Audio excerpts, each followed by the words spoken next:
a lifestyle. Sports cards and we live now. Jeremy Lee in the building and every guest that you ever needed. Sports cards after hours keep the hobby heated. Updates, hobby talk like you never seen it. Sports cards live and none could ever beat it. Sports cards is a lifestyle. Sports cards and we live now. Welcome to another episode of Sports Cards Live with your host, Jeremy Lee. All right, guys, welcome to a recorded episode of Sports Cards Live. My name's Jeremy Lee. I'm joined by Patrick Ryan of the P. Ryan Collection. Patrick, it's a long time coming. It's good to be here with you. We have a few things in common, one card in specific, but it's good to have you. How are you doing tonight? I'm doing great and appreciate being here. I love the content you put out. I love the guests you curate. So I don't say this lightly. It's definitely an honor to be here and kind of follow in some really big hobby footsteps. I appreciate that. And and listen, you more than belong. I've been following you on Instagram for several years now. And I like your content. I like how you've split off your Instagram lives into your new account on Instagram there. What's the name of that other account now?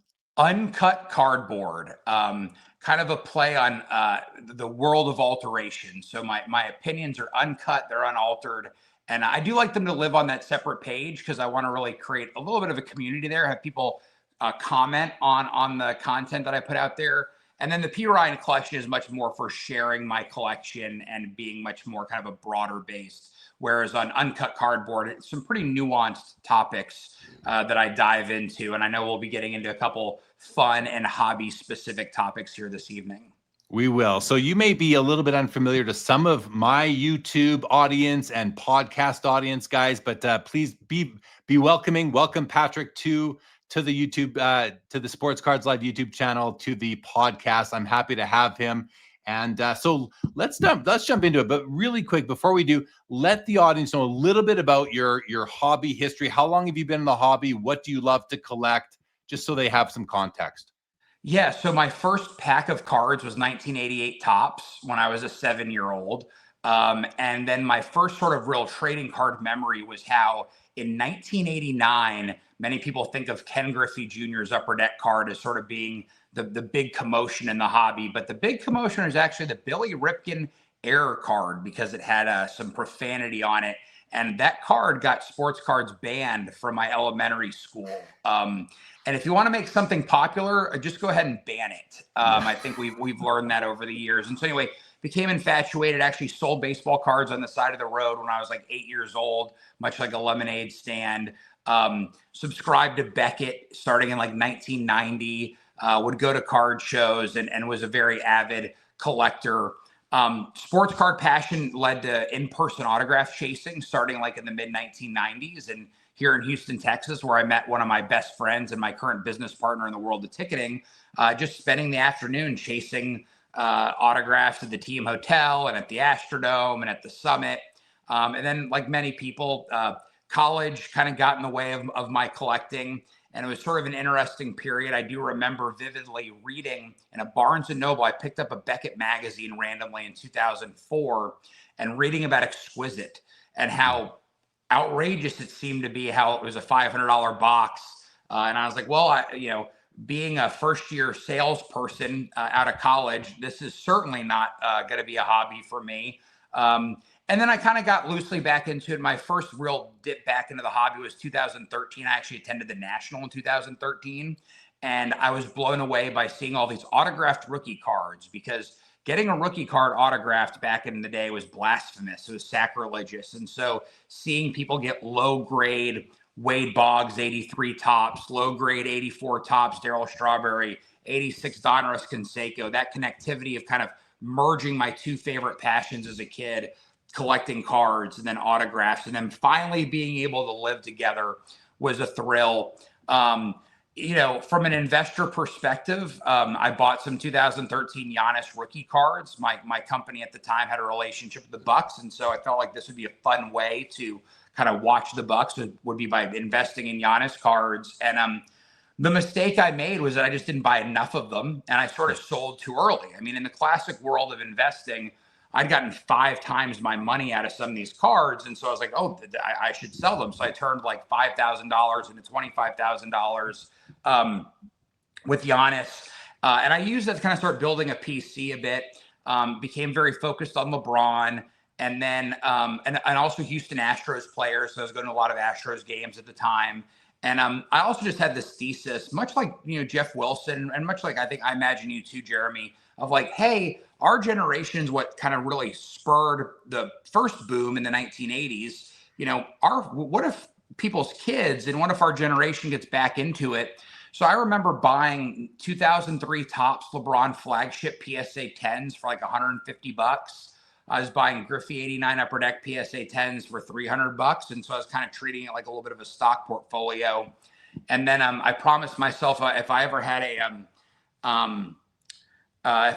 a you know, feeling like I did about Giannis, you know, I would just go that much more in, and that happened with Luka. So I basically put $30,000 into Luka cards before the pandemic, and during the course of the best example is I had a PSA 10 silver. I had like 30 PSA 10 silvers.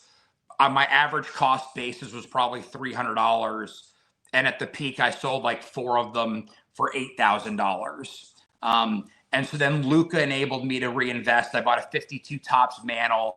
You know, I bought a 52 Topps Willie Mays. I bought a 1933 Gaudy Babe Ruth.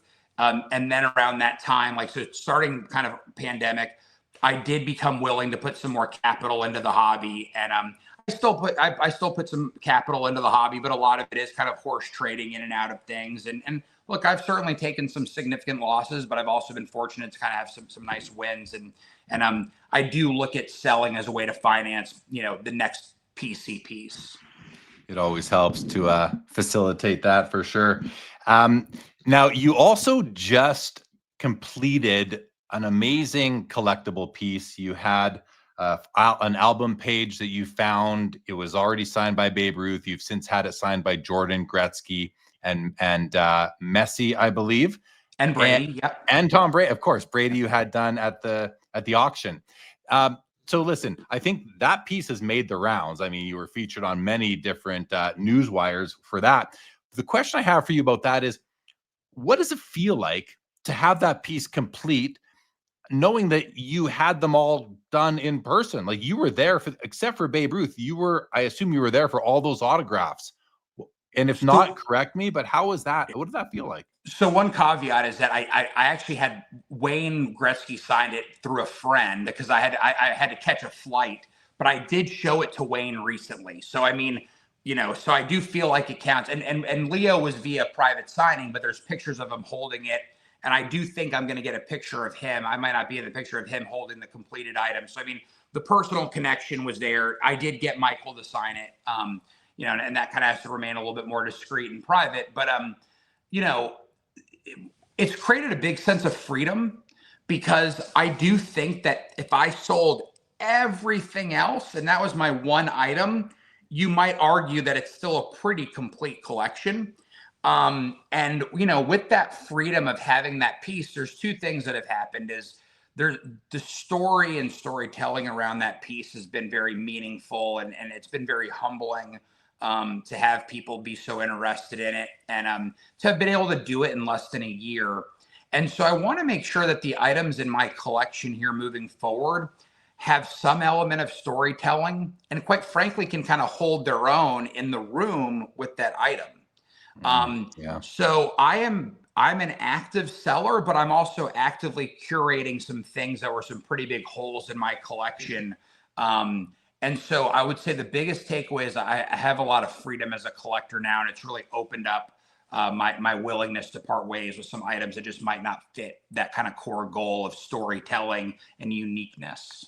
You know, that's awesome. And I went through something similar when I recently picked up the biggest piece in my collection that I've ever picked up back in March on the Fanatics premiere, when I picked up my 1914 Cracker Jack Joe Jackson. Now, the interesting thing here is that you are the previous owner. I bought it from you through an auction house. So that's kind of neat that here we are together after I've owned it now for about 6 months. I love the card. And I want to ask you, because I reached out to you before the auction was over to ask you some questions about it. And you answered me graciously, gave me all the information you could. I was very grateful for that, by the way. So thank you again. but what does it mean to you? For me, Patrick, when I remember I had a Mario Lemieux 1985 OPG rookie card that I had had since I was, since 1986. I bought the card for 25 cents. I had it graded in 2008, and I sold that card at the Toronto Expo probably 10 years ago. And I kind of regret it because it was my childhood copy. I felt like I wanted it to go into a good home, and it went into a good home, and I was happy about that. When you move a big card like a 1914 Joe Jackson, a true grail, and I'm not, this might sound like I'm fishing for a compliment. I'm not, but what does it mean to you to know where it is and how well loved it is? I mean, it means a lot, actually, for a couple of reasons. One, I know that what your intentions were with that card is that you really wanted it. And you were very public about the fact that, you weren't public. You didn't want to. No, people should not disclose that they're chasing something. I love it when people disclose, after they have it in their possession. But after you won it, you shared, that it was going to be a process of kind of paying for it, right? And so, firstly, the fact that someone was very honest about like the willingness to move some things around, because I do that all the time. I mean, I'll tell you one of the most important items in my collection is a Jackie Robinson debut ticket. And that auction went until 2 a.m. And every time I was bidding, I was going into my closet and grabbing items that I would sell to finance that ticket. And at the end of the night, I was like, would I trade everything on this table for the ticket? And the answer was yes, so I kept going. And so that's very meaningful. And then the other aspect that's meaningful is, if push comes to shove and I desperately need it back, I know where to go. And I do think that that's an underrated element here in the hobby is, some people are like, I never want people to know what I'm holding. I never want people to know what I'm buying and selling. And look, there's pros and cons to both. I'm glad too that I was public about selling it so that you could reach out to me and ask some questions, because it is a unique card. Because the eye appeal is, you're like, this is a PSA 5 or 6. This is not a 1.5. It was in an SGC 2.5 holder. I cracked it and sent it to PSA. And by the way, we can talk about this. I think people need to be very careful this day about cracking stuff, because sometimes it gets really hard to get it back into the original holder. The popular the Messi mega cracks, there's some real issues with Beckett regrading a couple of those cards. We can talk about that when we talk about grading a little bit here. So being able to explain that to you, and so having that kind of pedigree, right? So for me, look, I understand people want to be private with this stuff, but man, there's some real value to the fact that I was public about selling it, and there's value to the fact that you publicly own it. It means a lot to me because, thankfully I've acquired a couple more copies of it. But I'm actually not as happy with those copies. Yeah. So anyway, you know how it goes. I mean, it's hard to sell stuff like that, but, look, and you can always go to the auction house and say, hey, can you make an offer? But, when an auction house gets in the middle of something, it could cost us 5, 10, 20% more, so. Yeah, exactly. You were mentioning how you feel freedom from owning your autographed album piece, and that any other item that now comes in sort of has to be able to sit with that. And that ties into me to the way you collect cards with your 100 graded card case. And I've felt ever since I acquired the Joe Jackson that the standards of my collection have gone up as well. Not anything is going to get through. And it's funny, I say that, and at the same time, I'm now looking for lower technical graded cards that have just phenomenal eye appeal. That's where I see so much value in the hobby, because my dollar goes so much further. I can have more pieces. And let's face it, they are in many cases a lot nicer than higher graded copies of the same card. Your 100 card case strategy, though, is one that I think has influenced a lot of people, because you're very public about it. You talk about it. And I think a lot of people have followed your lead with that. I've thought about it, except that I can't only own 100 cards. And I could take my 100 best, put them in a card case, but it's more like 250 or 300 I would have to have. But I think it's a really neat way to approach the hobby. And before we get into the ins and outs of grading, which we will in a minute or so here, just explain, like, how did you come across or land on this 100 graded card case collecting strategy? And are you glad that some people might be using it for themselves? Yeah, no, firstly, very happy to inspire anybody in any way. And I've had probably a couple dozen people reach out and say that they're doing some version where their focus might be lower grades or more kind of focused around their hometown. So that's very powerful. And I think that makes a lot of sense. Look, I'd like to disclose that that case is getting broken up very actively. And one of the reasons the case is getting broken up so actively is because the extreme value of some of those PSA 10s, like it's hard for me to justify. And I know we're going to talk about that. The other reason I've become very comfortable selling is, Jeff Wilson and his team at Sports Card Investor, they came to the house and they really documented it. It also forced me to get them all out. And I photographed them, and I've got pictures of me with some of them. And like with your Mario Lemieux, part of me is like, I think if you just had a picture of you in that card, you might not have that regret to the degree you have it. And don't get me wrong, I don't, have that regret. That's perfectly logical. So the fact is, like, I did own these cards at one point, and it's documented that I own them, and I've got pictures of them on my phone. I've got pictures of me and the cards. So that's become a lot easier because, truth be told, that 100 card case was really like 200 cards, and then there was there was a backup case, and then there's the autographed card case, right? So like like my 52 Topps Mantle, I had a 52 Topps Mantle PSA 5. I've sold that, but in its place is a signed version of that card. So I will say that, like, at one point I really liked the idea of having this one case that was autographed and the one case that wasn't autographed. But like, look, that was just a little bit over levered. Quite not over levered, but like it was too much exposure to like baseball cards, quite frankly, from a financial perspective. So like this case, so like look, and also the market's hot, and like one of my biggest regrets I sold a lot in 2021, but I bought a lot in 2021, was I just didn't sell more. Right. And so like, I don't want to make that mistake twice, especially because two things. One, there's only been a couple times where I really, really, really regretted something, and I was therefore willing to go back into the market and overpay and get it. But like 99% of the time, I'm happier with the cash in my bank, or most of the time it's something else that I bought, right? So, I mean, and so I rarely have seller's remorse. And so that 100 card case, which was quite frankly closer to 300 cards when you factor in all these backup cases and the autographed case, it's going to be like a 25 item box. And I'm selling my Kobe PSA 10 Chrome Refractor, a very iconic card. But my Kobe item is going to be represented by his last game ticket, which is autographed. And I attended that game. So it's not my ticket from the game, but the storytelling element is like, oh yeah, this Topps Chrome Refractor. No, Topps Chrome, 96 Topps Chrome is a big deal. Don't get me wrong. But it's like, to a casual guest in my home, that ticket's going to be a kind of a cooler Kobe related story. So, and I'm in the process of doing a lot of the selling, doing a lot of the curating, and in doing that curating, there are a couple of things that need to go out into the marketplace and win.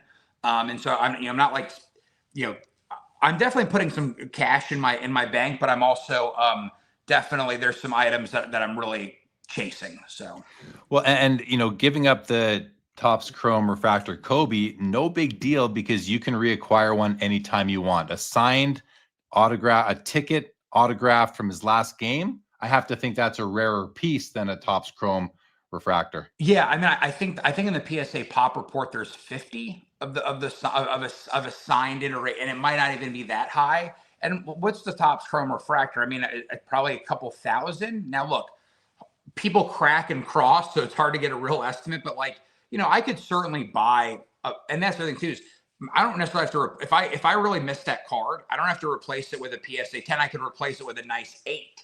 And that's a big part of the other thing too, is like, I did sell my Messi PSA 10 Mega Cracks, but guess what? Within a week of selling it, I bought a PSA 8, And so now look, the PSA 8's now doubled in price since I bought it, so I might have to sell it and go into a 6. But it's like I'll tell you something, Jeremy.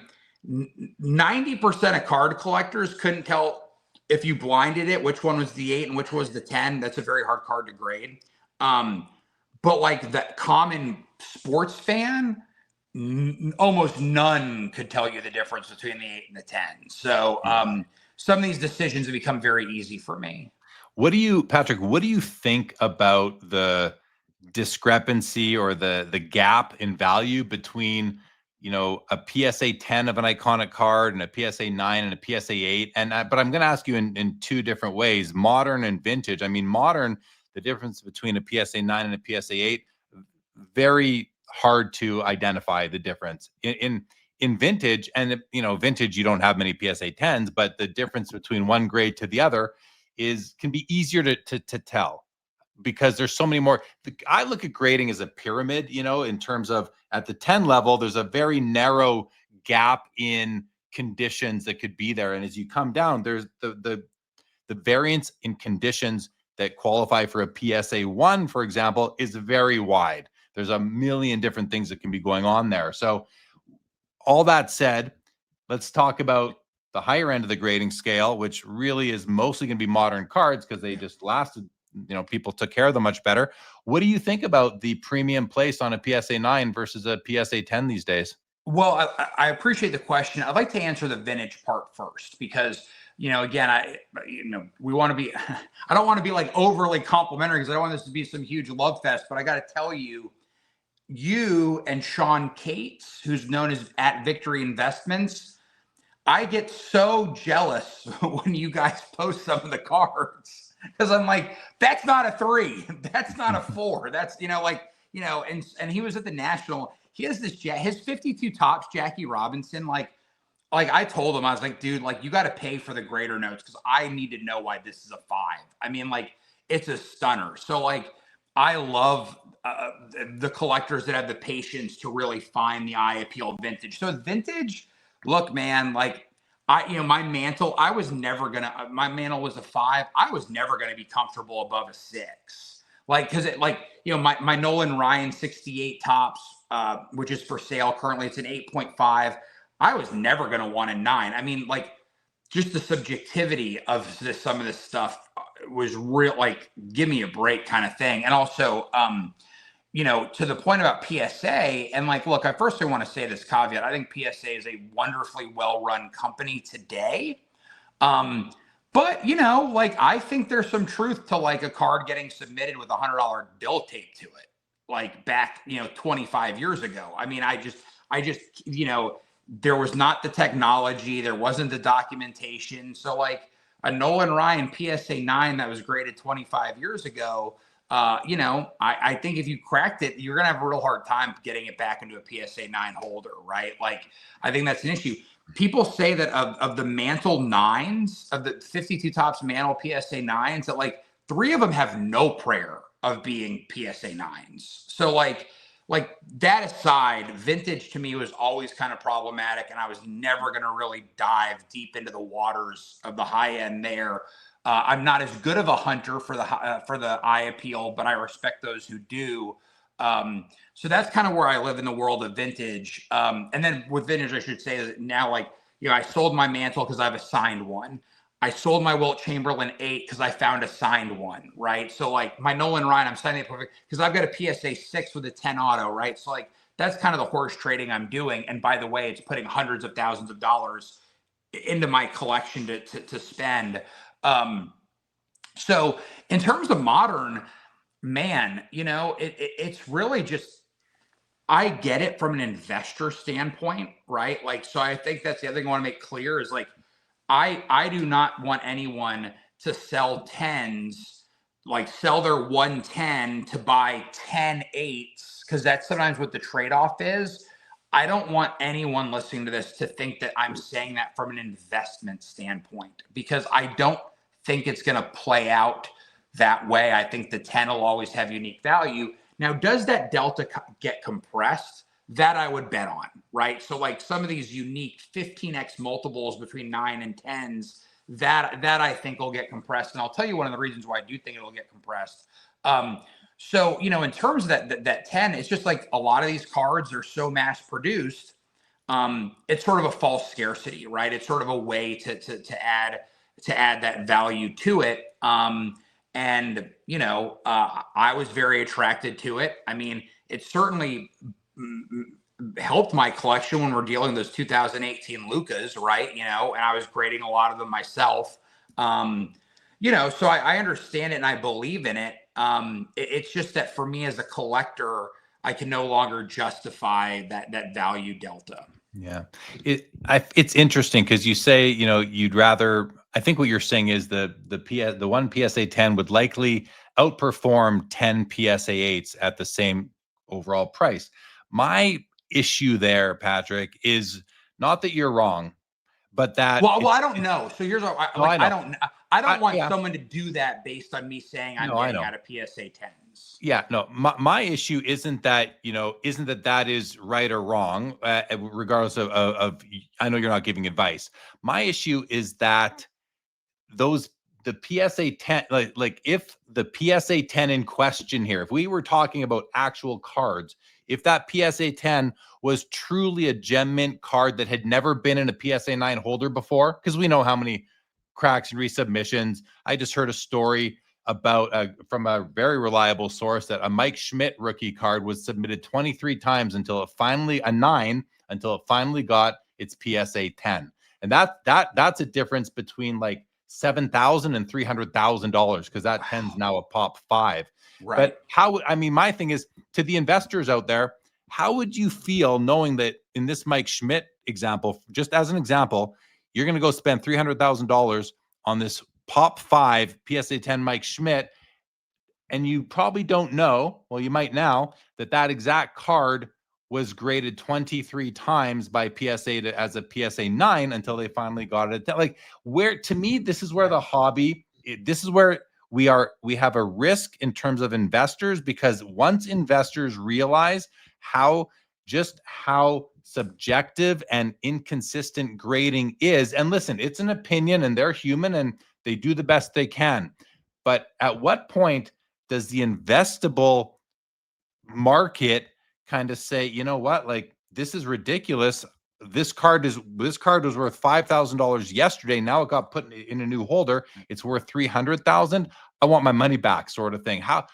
I see risk there in the long term, Patrick. Yeah. And that's why I'm focusing on the low grade, high eye appeal. I think it's the opposite of high grade, low eye appeal. I think that's for sure. And I totally respect your position there. And I will say that I do think that PSA is doing a little bit better of a job of quality control with the new team under Nat and all the great people he's hired. So I'm actually kind of surprised that happened this era, because I've also kind of been getting the impression that a lot more of these cards are getting photographed and kind of logged. And like, look, if it's not serial numbered, I mean, it gets really hard, but maybe they are going to start using AI to better document these cards that keep coming in 23 times before it gets that grade. You know, so to your point, I mean, yeah, the lack of transparency is possibly problematic, right? And so is there a reason we haven't seen more transparency from PSA? And is it because they have these guarantees on authenticity and grade quality where if something turned out that they graded something a 10 and it turns out that it was trimmed, they have this guarantee where they're going to pay you full value? I mean, is there some balance sheet risk to a lot of that happening if all of a sudden they start having different processes and protocol? I don't know. I mean, that could certainly be a real risk and a real challenge. You know, so I think that you're right. Like if someone, I mean, look, I don't know what that card's serial number is, but you can certainly figure out, like, if it's a Schmidt that was graded I mean, the last one that got a 10 was probably 7 years ago at the earliest, right? And so, you know, someone buying that 10, it's kind of like buyer beware. I generally am more comfortable with the more recent cert numbers, but like, yeah, if that happened, that certainly would be a stay away that'd be a stay away red flag for me. And so, like, look, what happens if real AI and real technology becomes, you know, much more demanded and expected from collectors, where PSA has to all of a sudden start instituting some of the things that other upstart grading companies are doing. And it wouldn't be just because, yes, people might like these other slabs and these other processes from these other grading companies. That'll be part of it. But it's also just people becoming more demanding of AI, right? Like as a society, us being like, I have an AI robot that's like checking the work of my landscaper. By the way, I'm dealing with my landscaper I can't have a consistently cut yard, which is kind of shocking, right? So if we just become much more rigorous around AI checking people's work, what does that mean for grading, right? So it could certainly be very significant. Absolutely. I mean, we'll see how that goes. We got tag grading using some computer assisted, well, not computer assisted, computerized grading. They don't use the term AI, but we'll see how they do as they continue to scale up. But a long way to go to reach any sort of significant piece of the market. So look, with tag, like, it's funny. The other factor is cost, right? So like, look, PSA, you're paying for like the Hermes or the Rolex of grading. Not all cards need the Hermes or Rolex of grading. And I was, I'm getting a bunch of low end non-rookie cards signed at an upcoming show, right? And I just want them slabs because I don't want the blue flip that says trading card. That's not a viable option, right? Beckett, I can get these things into Beckett holders for like $13. Now, it might take a long time, but it's going to have an autograph grade. It won't have a card grade, but it'll have an autograph grade, and it will say what the card is. And like that service with PSA is like $30. I mean, so like for these cards, like that's just what I'm going to do. And then someone, and again, I don't want this to be an advertisement for tag, and I don't want this to be like me bashing PSA because 90% of my cards are in PSA holders, but like, someone was like, tag like is $11, so if it's a cool modern card and I just want it holdered, and then I saw Teapot, aka Drummond Collector, his Drummond, it was a 2018 Prism Black Andre Drummond in a tag holder. He just put it to it. So I was like, that looks badass because it didn't detract from the card. And so with some of these modern cards, part of me is just thinking, hey, if the PSA flip looks great, do it. But if the card might have a little bit more color to it, maybe I want a tag holder. And so I think we're going to start seeing a little bit more of a diversity amongst collectors in what they're choosing to put their cards into. Yeah, and I mean, collectors have issues with every grading company, and they're always looking for alternatives, whether it's PSA, Beckett, SGC, obviously, a lot of issues there with Peter Steinberg stepping down and it becoming a boutique grading company, and et cetera. But let's move on from that if we can. I want to pick your brain a little bit about collecting versus investing in the hobby. And I always say, Patrick, in my content, when I'm doing my sports cards live shows, you've got, it's a continuum. It's a spectrum. You've got collectors on one side, you've got investing at the other side. And I don't know that anybody is strictly at the end points. I think we all fit somewhere in between on that spectrum. What do there seems to be like a dichotomy out there, kind of some divisiveness, if you will, just like we have the modern versus vintage kind of, friendly battles. We also have the collector versus investor kind of friendly battles out there. Do you think, and you've said the word investor a few times, you've talked about selling cards that are worth hundreds of thousands of dollars, but just to talk about it overtly, do you think that that sports cards are legitimate alternative assets that are investable for people? So my heart tells me no, but my head tells me yes, because the numbers that are involved, right? So like we are seeing enough significant dollars coming in, and like even even a PC, and I think Teapot's a good example with his Pistons and his Andre Drummond. Like, it's not, most people wouldn't consider that like a liquid asset, but there is a replacement value and there is a market value. And I think his stuff's as PC as it gets, right? Like that particular subset of cards. And so you can, at the end of the day, like if something were to happen to him and he absolutely needed funds, he would be more likely to sell those Drummonds than get a second mortgage. And I'm just saying that based on, I think he's a uniquely rational person. And by the way, that is advice I'll give people is like, if you have a family emergency, sell your cards before taking out like a second mortgage or taking out a high interest, loan, right? Like that is advice. Absolutely. And I mean, right. going back to something you said at the beginning, when you said you put $30,000 into Giannis cards, what was your mindset in 2013 doing that? Was that investing or collecting? So that was, I think it was 3,000 that became 30,000.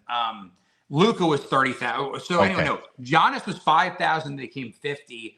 Luka was 30,000 that became 300. With Giannis, my thing with Giannis was that my company had a big ticketing position with the Bucks, and so we were following the Bucks very closely. But I wanted one player, and Jabari Parker, his cards were too expensive at the time, ironically. And so that's why I chose Giannis. So it's kind of dumb luck that I fell into that.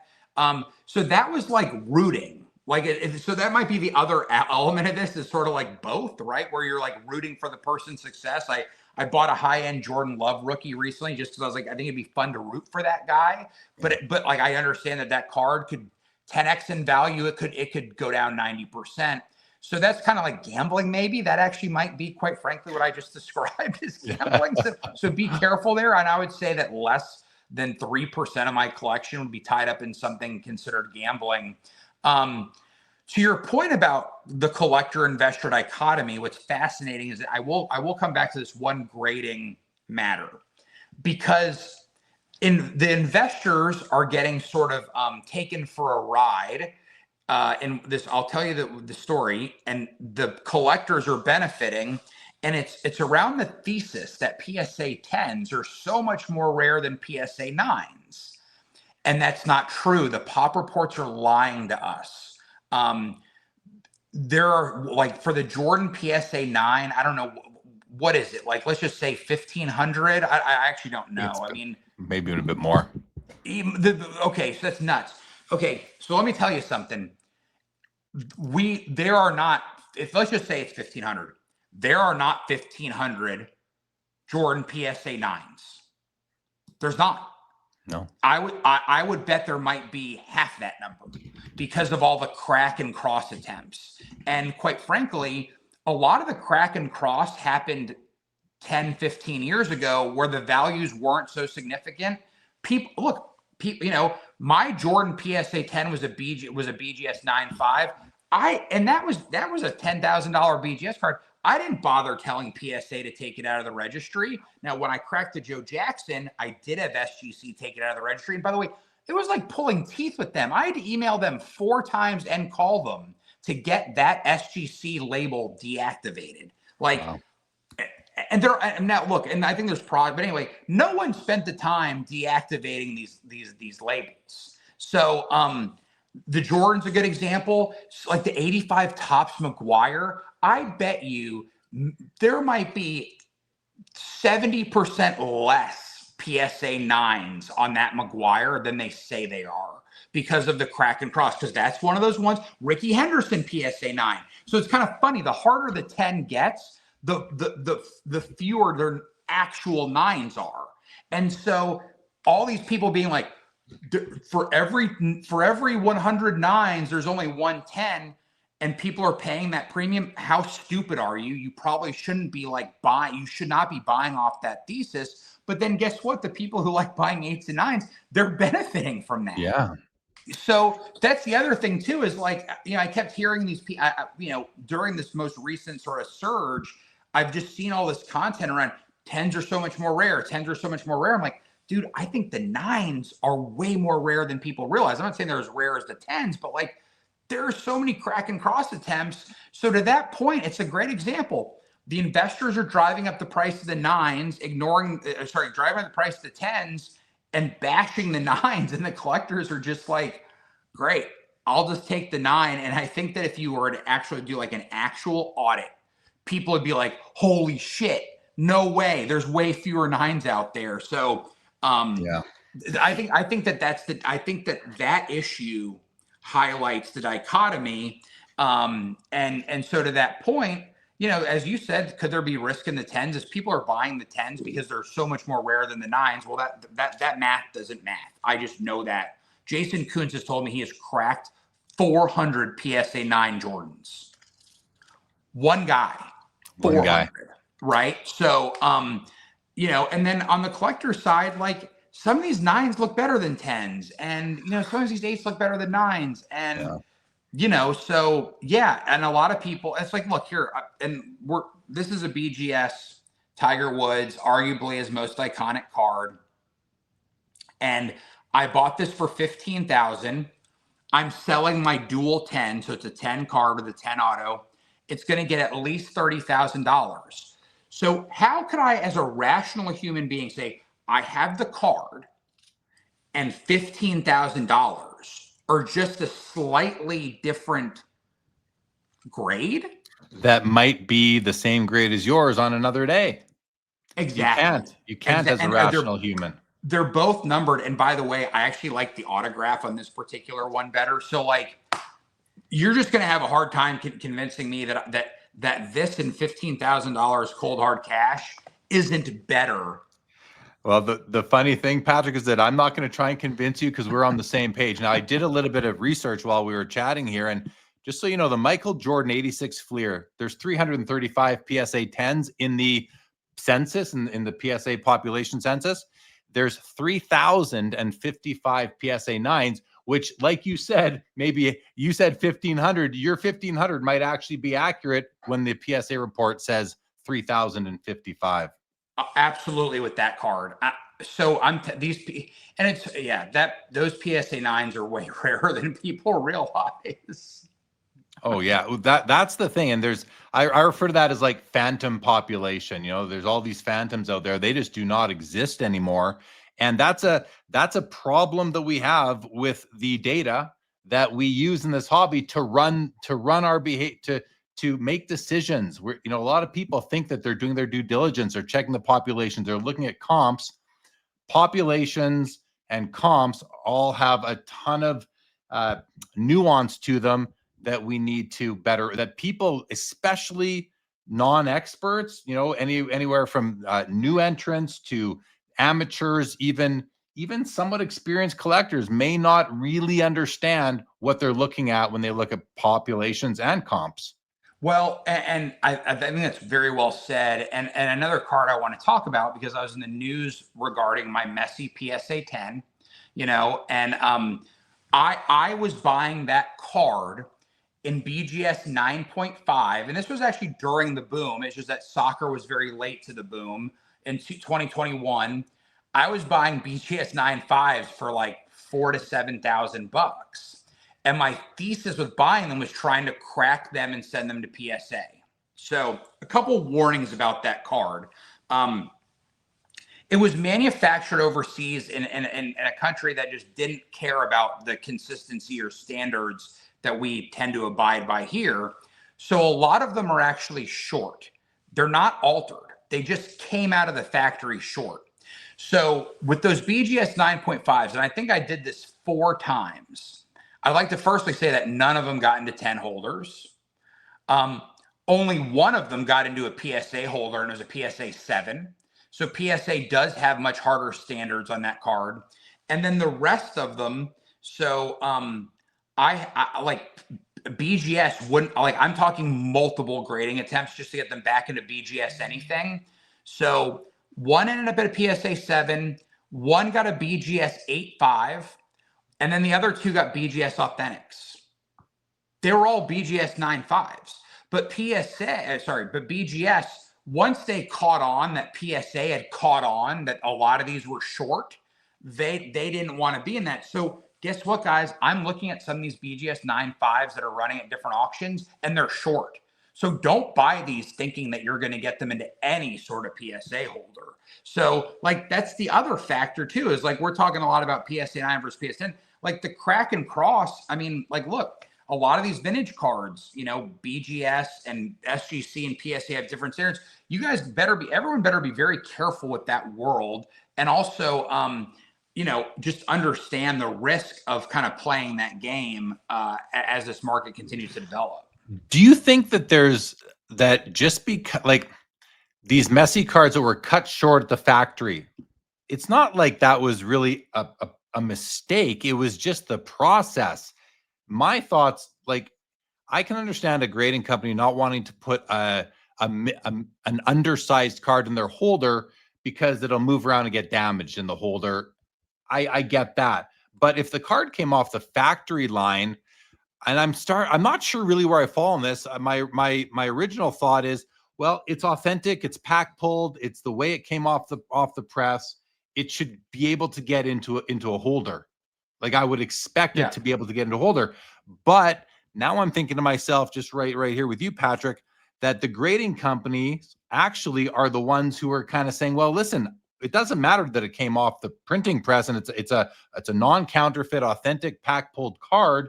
If it's too small, that is a problem at the production level, and we're going to exclude it to the detriment of whoever bought that card and maybe paid good money for it. Too bad, so sad. But I guess my question is it up to the grading company to determine if a card that was printed or meant or produced too small, is it within their purview to say, nah, we're not going to slab it, or should it go? Should it get slabbed? Well, so I think they have a right to do what they feel is best for their business. Sure. You know, like in the world of autographed cards, and this is another warning to people, PSA recently added a new category. So you can get a number grades, the card's a 7, the autograph's a 10. Well, a lot of people, they just because keep in mind, back when these cards started getting signed in mass, it was all low grades. So people just did authentic within a number grade on the autograph. And quite frankly, I was one of those people that did it.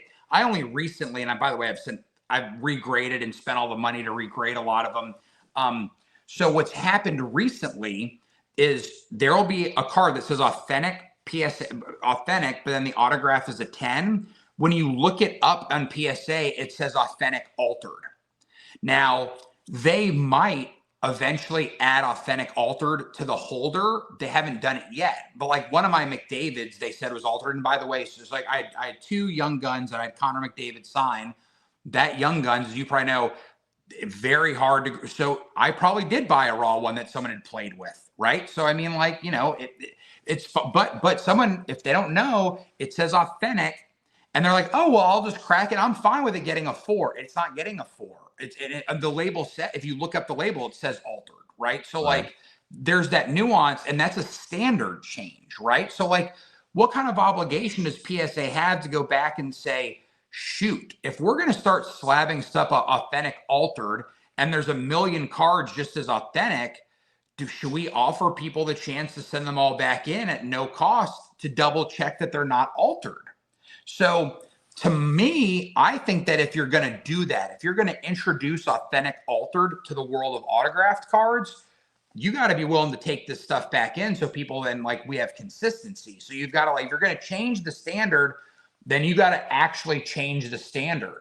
Another great example, and this is more hearsay, but this was a card I actually invested in and dabbled in, is the 2005 Topps Chrome Aaron Rodgers. A uniquely off-centered card where the first 1,000 or so they've graded, there's like not a PSA 9, let alone a 10 in them. Then they eventually started grading that card on a curve. Mm-hmm. And then apparently they've stopped grading it on a curve. So like there's like 3 iterations of how that Aaron Rodgers has been graded. And this is allegedly, but like, okay, if you're going to change your standard, then let everybody send it in without cost to get the new version of that grade. You know, that, and again, look, there's no legal obligation, but it's more like I think you can have standards. So to answer your question, have standards, be willing to not slab things for different reasons. But if you change your standards, you've got to be willing to honor honor the ideal of consistency. Yeah. Kind of go back in time, if you will, and get caught up on these things.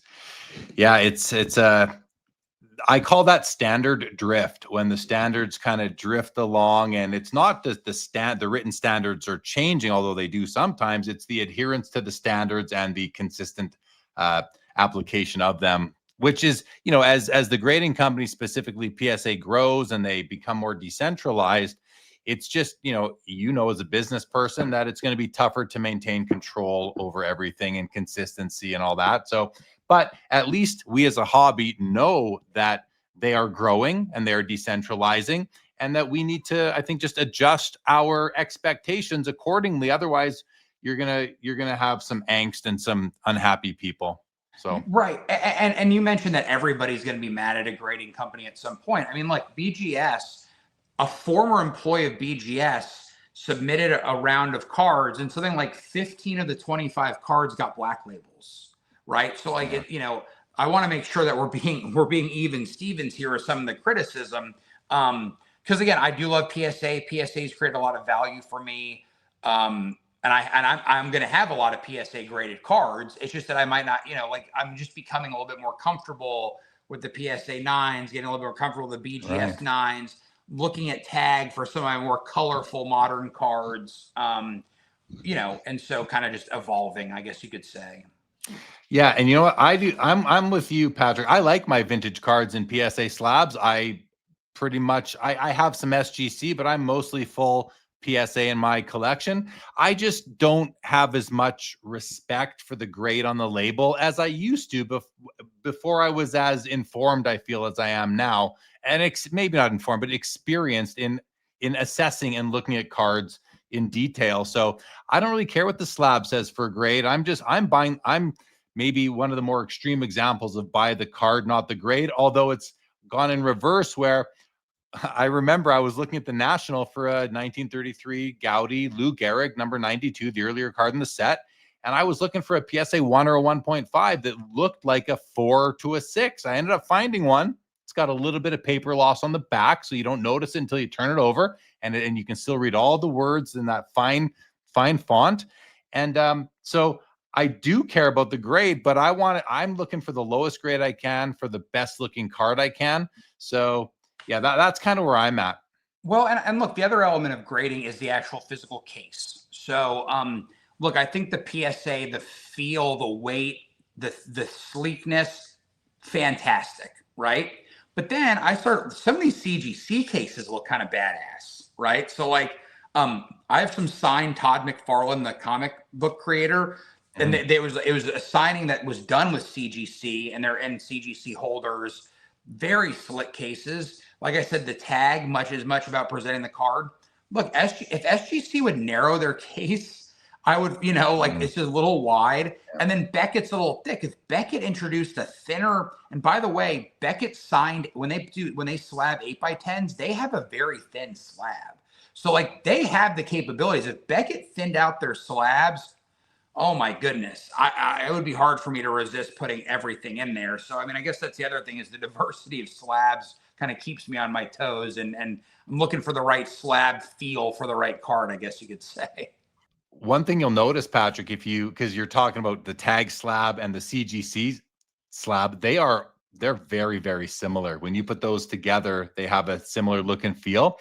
If you hold them on their edge, though, you'll notice that the tag slab is a little bit clearer than the CGC. The CGC has a tint of blue, where the tag slab is almost perfectly clear. But for me, the CGC slab is probably my favorite of the 4 major grading companies. I'm like you, the SGC slab just doesn't stack nicely with my PSA slabs. And the Beckett slab, I like it. It's got sharp corners, 8 sharp corners, and I find that the surface is very scuffable, and they kind of get these weird shadows going on, and it's something's up with that plastic. But yeah, but you're right. You can't photograph them. I think the other thing too about Beckett, I'd like to recognize that some people are very confused why there's so many cards of a certain type of card in BGS holders. So one thing, just for educational purposes, when the LeBron Exquisite came out, right, which was a mega card at the time, PSA didn't have a holder for it, right? So and neither did SGC. So Beckett was the only game in town. And for a legacy, I'm keeping my LeBron Exquisite in a BGS holder because it's kind of part of the story of the card. The other thing is PSA dual grading is relatively new to PSA as well. So a lot of Bowman Chrome autographs, which are standard bearer cards, they're in BGS holders because people liked getting that autograph graded. So just worth noting that BGS has its own right to some innovation. Like, look, PSA is caught up, SGC is caught up. But like for me, I actually like the BGS holder for Bowman Chrome and for the exquisite, and actually the Steph Curry National Treasures as well. So that's kind of an interesting point of nuance. You mentioned to me that you're getting more comfortable owning PSA 8s and PSA 9s over PSA 10s. Can you just distill that down to really where you're at personally with that? Because you, to me, are, again, on that collector to investor spectrum thing, you fall, I don't know where to put you exactly. Are you in the middle? Are you a little bit which side do you fall? But to me, you're both. You seem to me to be a passionate collector. You love this stuff. You love the story. You love sports. I've seen you with many athletes, big smile on your face. You obviously love the sport. You love the hobby. You love collecting. You love the items. And I love also how you curate your collection, not just building it, but displaying it. And you've got the P. Ryan collection room in your house, et cetera. Like, I think that's awesome. With all that now, that context laid down, distill down your more openness, or maybe that you are less inclined to only chase, say, PSA 10s. You are happy with PSA 9s and 8s in certain cases. Why is that? So it's really twofold. The first reason is that when my case was so PSA 10 heavy, so much of the conversation was around value. And so the PSA 10 kind of detracted from the story of the card, in that people are like, oh my gosh, this Joe Montana is a PSA 10. I know that's a rare card. What's that worth? So like that aspect and I'm talking like collectors, like the collectors were getting kind of starstruck and blinded by the PSA 10.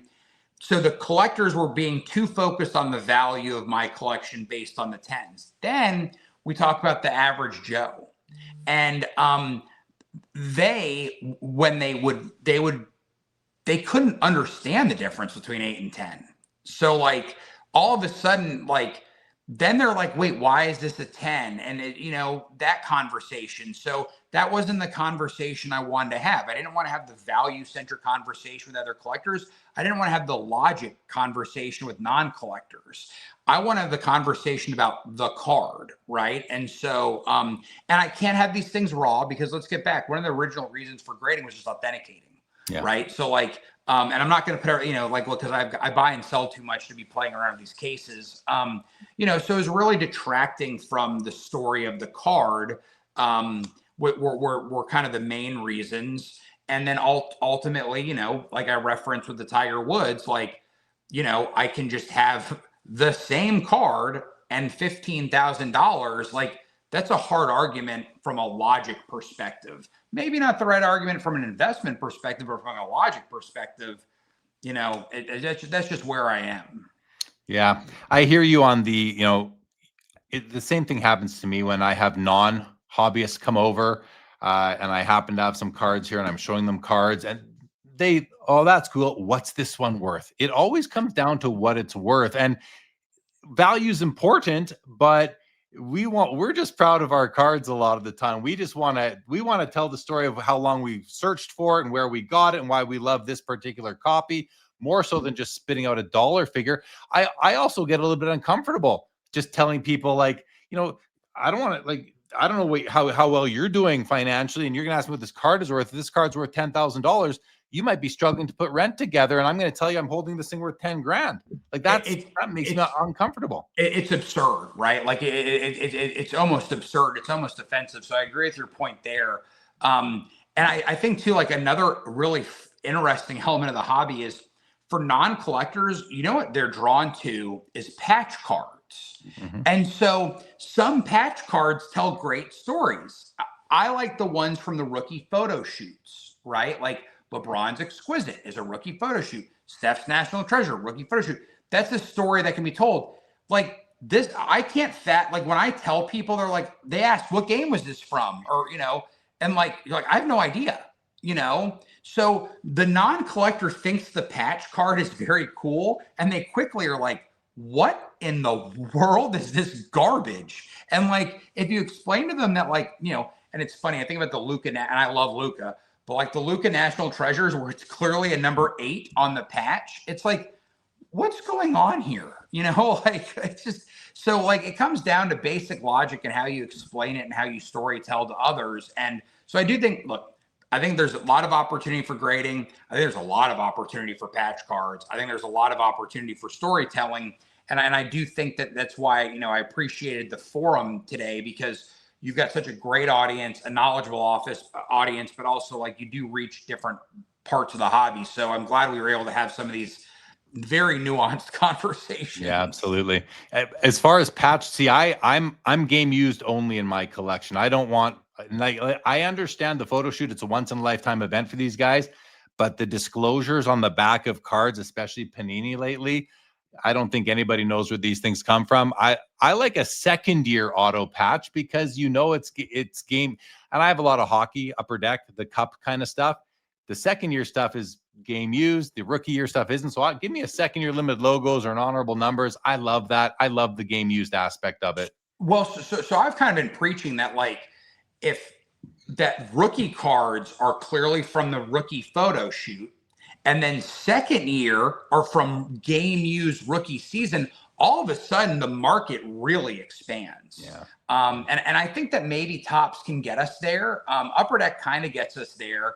You know, the other thing that's in this game used stuff, man, there's some real rumors that the dual logo, man, the $12 million card, that there is no documentation and no proof that can be found that those are actually game used. So the back of the card says game used, but back then people were so lackadaisical and haphazard with this stuff. Because again, we're not dealing, it's not the value that was. And so, like, you know, yes, you can't prove that it's not game used, but you also can't prove that those two logo men are game used. I call that the leap of faith, Patrick. We have to take the leap of faith that's on some of this stuff. And by the way, I am comfortable taking that leap of faith. So I agree with you with that delineation of that the manufacturer says game used.